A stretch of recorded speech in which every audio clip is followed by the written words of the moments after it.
Baik, Assalamualaikum warahmatullahi wabarakatuh. Selamat siang semuanya. Waalaikumsalam warahmatullahi wabarakatuh.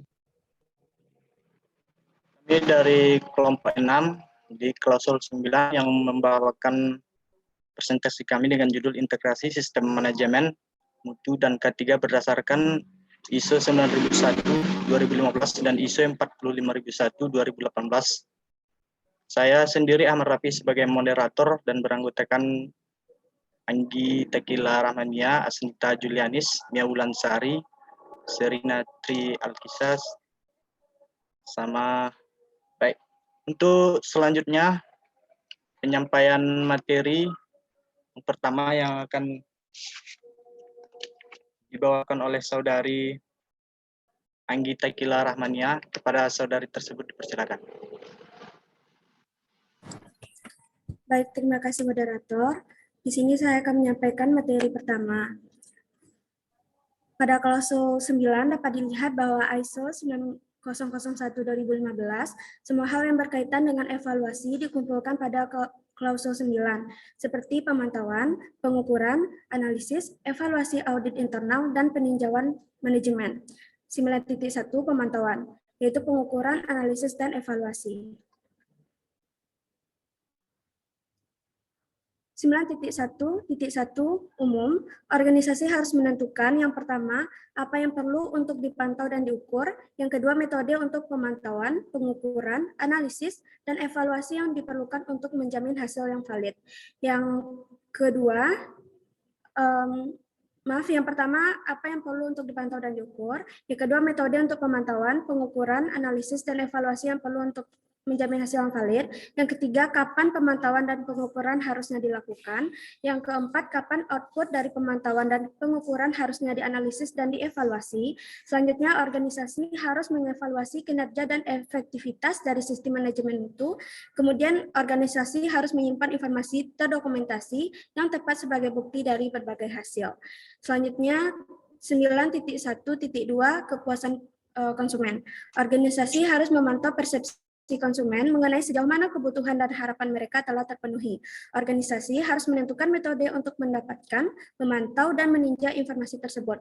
Organisasi harus yang pertama menentukan frekuensi evaluasi pemenuhan, yang kedua mengevaluasi pemenuhan dan ambil tindakan jika diperlukan, dan yang ketiga menjaga pengetahuan dan memahami status pemenuhan. Baik, sekian dari saya kembalikan lagi ke moderator. Baik, terima kasih kepada saudari Anggi Tekila yang telah membawakan materi. Yang selanjutnya kepada saudari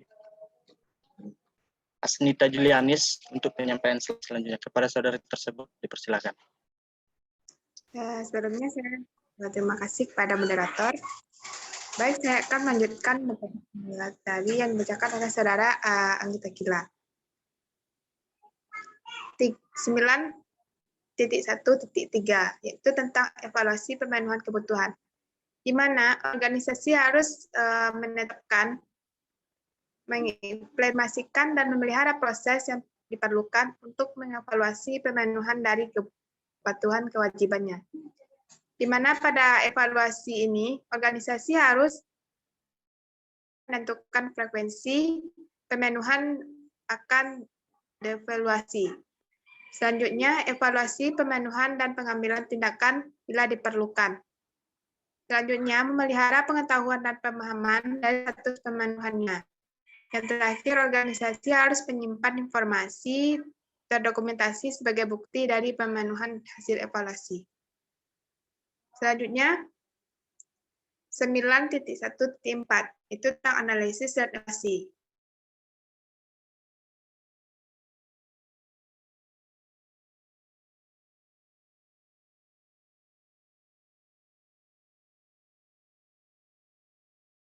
Dari hasil evaluasi harus digunakan. Hasil dari analisis harus digunakan untuk mengevaluasi yang pertama, kesesuaian dari produk dan pelayanan, yang kedua, tingkatan dari kepuasan konsumen, yang ketiga, kinerja dan efektivitas dari SDM, Yang keempat, apakah perencanaan dijalankan secara efektif? Yang kelima, efektivitas dari tindakan yang dilakukan terkait dengan risiko dan peluang. Yang keenam, kinerja dari penyediaan eksternal. Dan yang terakhir, kebutuhan untuk perbaikan dari SDM. Selanjutnya, saya kembalikan kepada moderator. Ya, terima kasih kepada Sinita Julianis. Untuk slide selanjutnya kepada Saudari Serina Tri Alisa, kepada saudari tersebut. Silakan. Baik, terima kasih kepada moderator. Saya akan melanjutkan pada materi berikutnya. 9.2 Audit internal.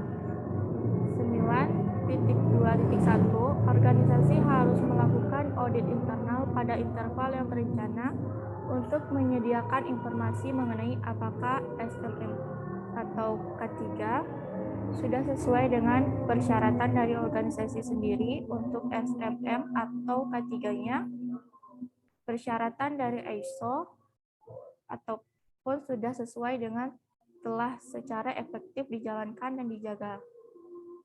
9.2 dan titik 2, organisasi harus merencanakan audit internal pada interval yang telah terencana untuk menyediakan informasi mengenai apakah SMMK3 merencanakan dan menetapkan, melaksanakan, dan menjaga program audit yang mencakup frekuensi, metode penanggung jawab, persyaratan perencanaan, dan pelaporan yang harus mempertimbangkan kepentingan dari proses perubahan yang berdampak pada organisasi dari audit sebelumnya, menentukan kriteria dan lingkup dari tiap audit, memilih auditor dan melakukan audit untuk menjamin objektivitas dan ketidakberpihakan dari proses audit.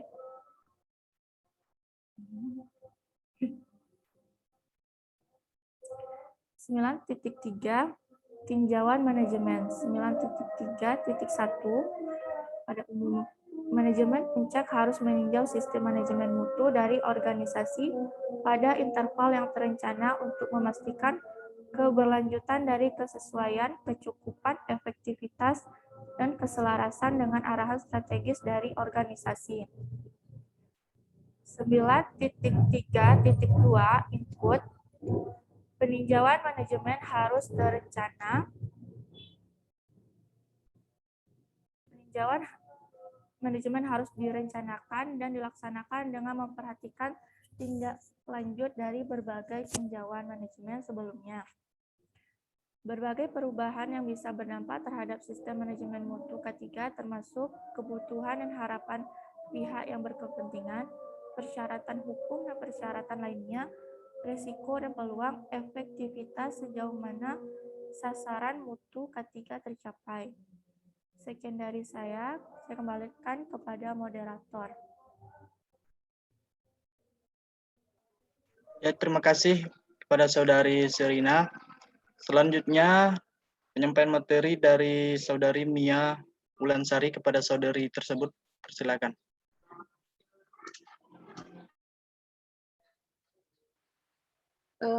Baik, sebelumnya terima kasih kepada moderator. Selanjutnya, kinerja proses kesesuaian sistem manajemen mutu K3 termasuk pertama, kepuasan pelanggan dan komunikasi relevan dari pihak berkepentingan termasuk keluhan. Kemudian, kinerja proses dan kesesuaian produk dan pelayanan, insiden, ketidaksesuaian, tindakan korektif, dan tindakan berkelanjutan.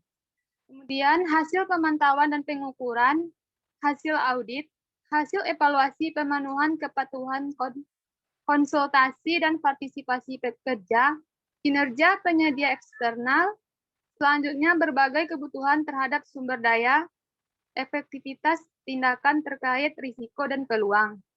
Kemudian peluang perbaikan.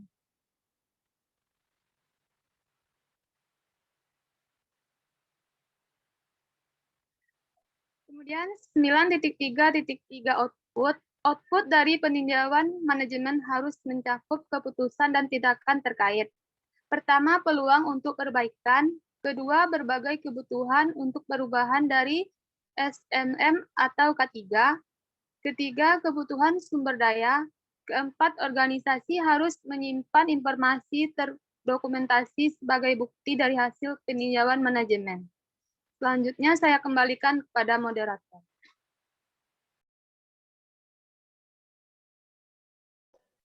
Ya, terima kasih kepada Saudari Mia. Dengan berakhirnya tadi pembacaan presentasi dari Saudari Mia, maka itulah hasil diskusi kami dari kelompok 6. Dan sebagai kelompok penanggap untuk diskusi kali ini, yaitu kelompok 2, kepada kelompok 2 dipersilakan untuk tanggapannya. Baik, terima kasih kepada kelompok penyaji, yaitu kelompok 6. Saya Yosiana Febri dari kelompok 2 akan memberikan tanggapan mengenai presentasi dari kelompok 6. Tanggapannya yang pertama itu adalah presentasi atau PowerPoint yang ditampilkan sudah cukup bagus, materinya mudah dipahami. Kemudian saran, alangkah lebih baiknya desain PPT didesain lebih menarik. Kemudian pertanyaan, biasanya audit apa saja yang dilakukan oleh auditor dalam kegiatan audit internal di hotel? Terima kasih, saya kembalikan kepada moderator. Ya, terima kasih kepada Saudari Yosi atas tanggapan dan masukannya. Kemudian untuk pertanyaannya kami minta waktu sebentar untuk mencari jawabannya.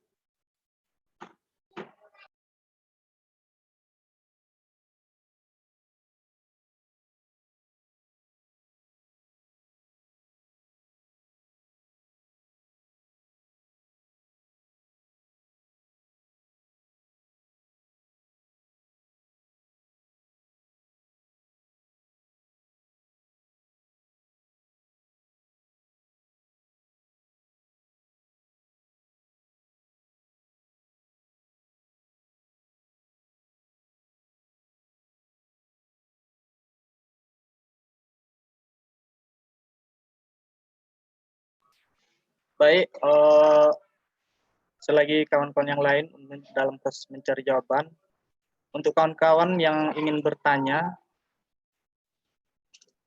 kami persilakan.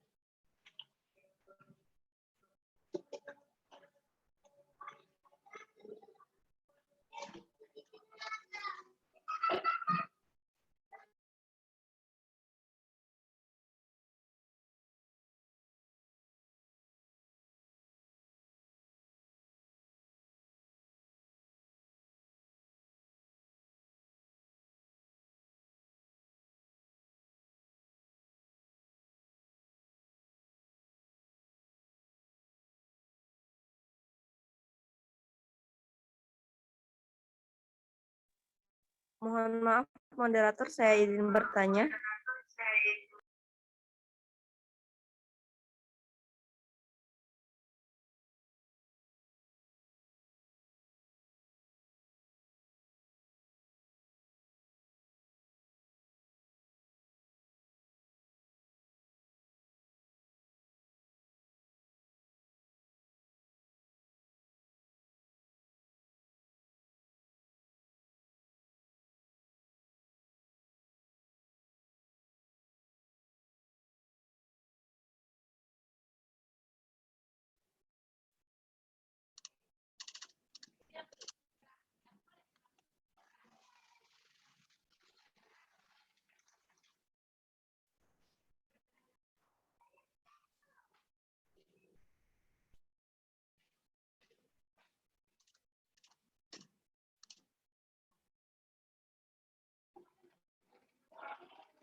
Mohon maaf,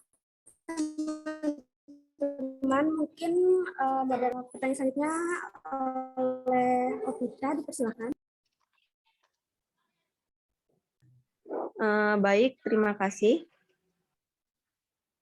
Untuk pertanyaannya yaitu, di dalam evaluasi pemenuhan kepatuhan, organisasi harus menentukan frekuensi pemenuhan akan dievaluasi. Boleh disebutkan bagaimana cara organisasi itu dapat menentukan frekuensi pemenuhan akan dievaluasi. Mungkin itu saja untuk pertanyaan saya. Terima kasih. Kembali ke moderator. Baik, terima kasih Opita. Mungkin kami memerlukan waktu untuk mencari jawabannya. Selanjutnya kepada Sylvia Dwiningsi, dipersilakan.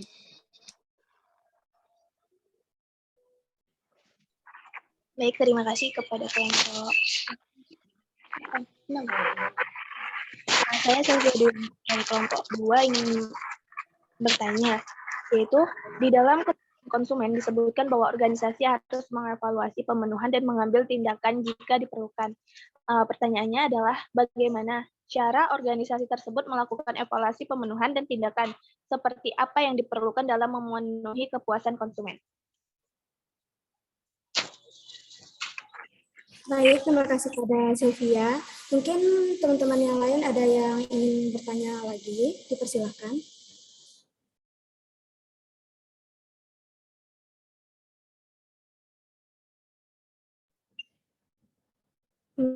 Baik, jika tidak ada, terima kasih sebelumnya kepada yang telah memberikan pertanyaan. Untuk itu kami meminta waktu untuk mencari jawabannya. Terima kasih.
Baiklah, teman-teman, kami akan mencoba menjawab pertanyaan dari Yosi yang akan dijawab oleh saudari Asmita. Kepada Asmita, dipersilahkan. Baik, terima kasih kepada Anggi. Sebelumnya saya akan mencoba menjawab pertanyaan dari Yosi. Yang pertanyaannya, biasanya audit apa saja yang dilakukan oleh auditor dalam kegiatan audit internal? Audit internal secara historis harus diselaraskan dengan audit akuntansi dan pelaporan keuangan. Namun, ada beberapa jenis audit yang lain juga bisa dilakukan oleh seorang auditor internal antara lain. Yang pertama, audit teknologi informasi, di mana audit teknologi informasi dilakukan untuk menilai sistem informasi dan memastikannya beroperasi dengan aman. Audit ini juga dilakukan untuk memastikan data dan sensitif tetap perlindungan dan akurat. Yang kedua, audit operasional, di mana audit operasional mencakup berbagai bidang termasuk untuk mengevaluasi apakah pengendalian internal sudah berjalan dengan baik dan berfungsi sebagaimana mestinya. Audit operasional juga dilakukan untuk meninjau apakah prosedur operasional dilakukan secara konsisten dan efisien, serta memastikan aktivitas di dalam perusahaan sesuai dengan persyaratan, standar industri, dan kebijakan internal. Selanjutnya yang ketiga, audit kinerja, di mana audit kinerja ini dilakukan untuk mengevaluasi kinerja aktual dari perusahaan dan membandingkannya dengan tujuan serta sasaran yang sudah ditetapkan sebelumnya oleh Dewan Direksi atau manajemen perusahaan tersebut. Selanjutnya, saya kembalikan ke moderator. Baik, apakah Yasmin, bagaimana jawaban dari kami sudah sampai, Yasmin? Baik, terima kasih kepada kelompok 6. Saya mengerti dengan jawabannya. Saya kembali. Saya akan menjawab pertanyaan dari Sofia Denis. Mohon maaf, saya ulangi lagi pertanyaannya. Tadi Sofia menanyakan konsumen disebutkan bahwa organisasi harus mengevaluasi pemenuhan dan pengambilan tindakan jika diperlukan. Bagaimana cara organisasi melakukan evaluasi dan bagaimana tindakannya dalam pemenuhan kepuasan konsumen? Baik, jawabannya yaitu cara organisasi untuk melakukan evaluasi. Yang pertama, tetapkan standar kinerja dan waktu evaluasi. Menentukan standar kinerja dalam sebuah organisasi juga harus dijelaskan jelas-jelasnya dan dinilai secara objektif. Hal ini dilakukan agar hasil kerja kita dipahami dengan mudah dan bisa diukur dengan tepat. Yang kedua, persiapkan data yang dibutuhkan. Dan ketiga, melakukan self-evaluation, yaitu diperuntukkan untuk masing-masing diri anggota di dalam organisasi. Yang keempat, ada peer feedback. Evaluasi ini adalah umpan balik yang datang dari luar organisasi. Yang kelima, feedback berkelanjutan, yaitu cara memberikan evaluasi kinerja dari atasan ke bawah atau dari ketua organisasi kepada anggotanya. Dan yang terakhir ada evaluasi di waktu tertentu. Nah, untuk tindakan yang diperlukan organisasi untuk memenuhi kepuasan konsumen, yang pertama memberikan fasilitas dan pelayanan dengan lebih ekstra, yang kedua pelayanan yang jelas dan tidak bertele-tele, yang ketiga pendekatan dengan konsumen, yang keempat menerima saran dan menampung keluhan konsumen, dan yang kelima meningkatkan kualitas produk atau jasa. Baik, sekian jawaban dari kami. Apakah Sylvia menerima jawabannya? Baik, terima kasih Anggi. Saya menerima jawaban dari Anggi.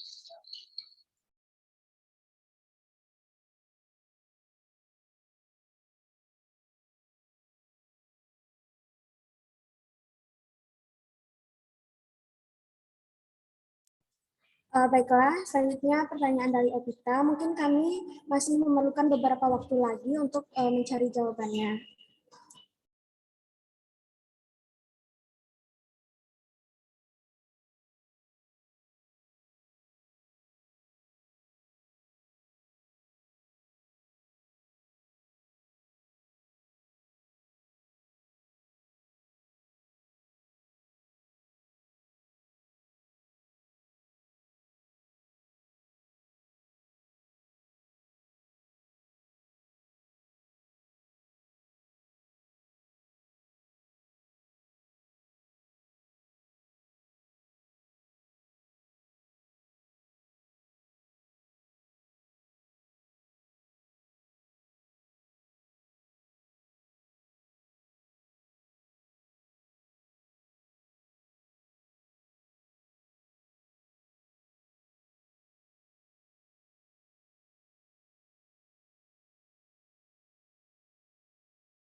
izin membantu kelompok 6. Baik, kepada Yosi dipersilakan. Baik, izinkan saya membantu menjawab pertanyaan dari saudari Opita, yaitu bagaimana organisasi dapat menentukan frekuensi pemenuhan akan dievaluasi. Kita akan membahas terlebih dahulu evaluasi kinerja. Evaluasi kinerja ini adalah menentukan kesesuaian, kecukupan, dan efektivitas kinerja untuk memenuhi persyaratan dan sasaran sistem manajemen K3. Nah, di sini sudah dijelaskan untuk menentukan efektivitas kinerja. Kinerja ini kan dilakukan oleh sebuah organisasi atau sebuah yang biasa kita sebut itu manajemen. Sehingga evaluasi kinerja ini dapat menjadi pemenuhan indikator atau persyaratan dalam menentukan frekuensi di dalam evaluasi. Terima kasih, saya kembalikan kepada moderator. Baik, terima kasih kepada Yosi yang telah membantu kami dalam menjawab pertanyaan dari Opita. Nah, apakah Opita jawabannya sudah sampai? Baik, terima kasih Yosi atas jawabannya. Saya sudah memahami atas jawaban yang dijawab oleh Yosi. Dikembalikan kepada moderator. Terima kasih.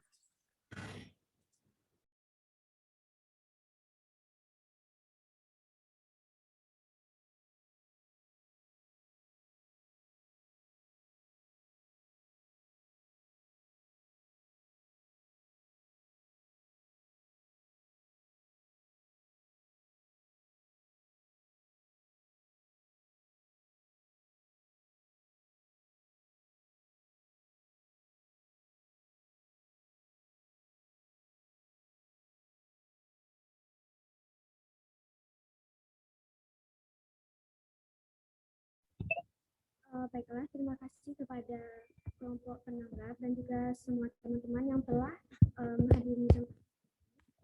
Ini maaf jika ada kesalahan. Terima kasih.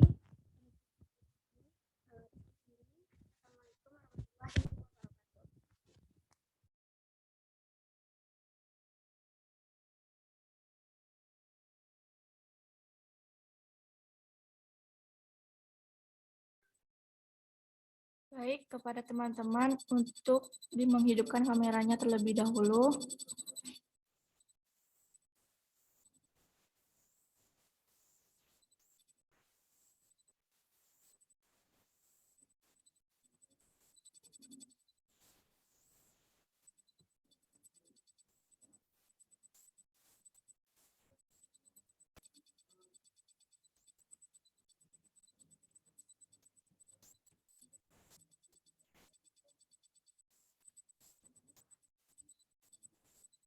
Terima kasih kepada teman-teman.